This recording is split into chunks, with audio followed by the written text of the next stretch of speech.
Wafat ibu Nabi dan yang mengasuh beliau. Ibu Nabi wafat ketika Nabi berumur 6 tahun, tatkala ia kembali dari Madinah. Ibu beliau pergi ke Madinah itu untuk ziarah kubur bapaknya Nabi. Bersama ibu beliau itu turutlah datuknya, yaitu Abdul Muthalib. Ibu Nabi dikuburkan di Abwa, satu desa antara Mekah dan Madinah. Lalu Nabi dipelihara oleh Ummu Aiman, seorang pelayan ayah beliau.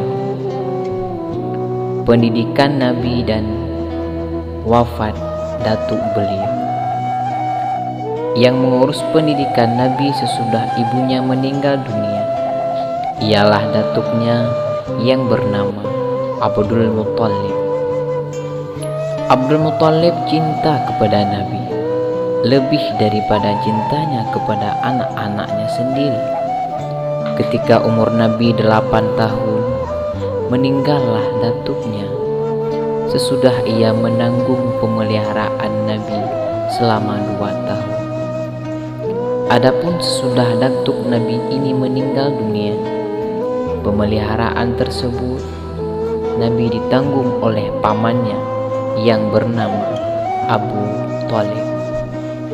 Abu Thalib ini seorang miskin, lalu Allah luaskan rizkinya. Nabi dalam masa tanggungan paman beliau ini merasa cukup dengan apa-apa yang Allah bagikan kepada beliau dan apa-apa yang Allah mudahkan baginya.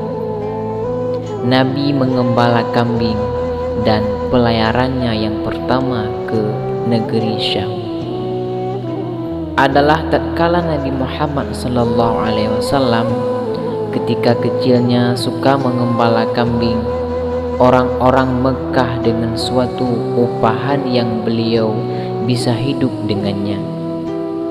Tatkala sampai umurnya 9 tahun, Nabi berlayar ke negeri Syam bersama paman beliau yang bernama Abu Thalib. Tatkala sampai di suatu tempat yang bernama Bushra, seorang pendeta bernama Bahira melihat Nabi. Lalu pendeta ini memberitahu kepada pamannya bahwa beliau akan menjadi nabi yang terakhir dari antara segala nabi-nabi.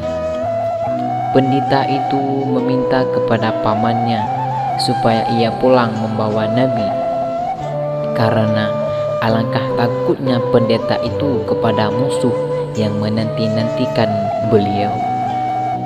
Pendeta itu menetapkan kenabian Nabi Muhammad itu dari alamat-alamat yang tersebut di dalam kitab-kitab ahli kitab.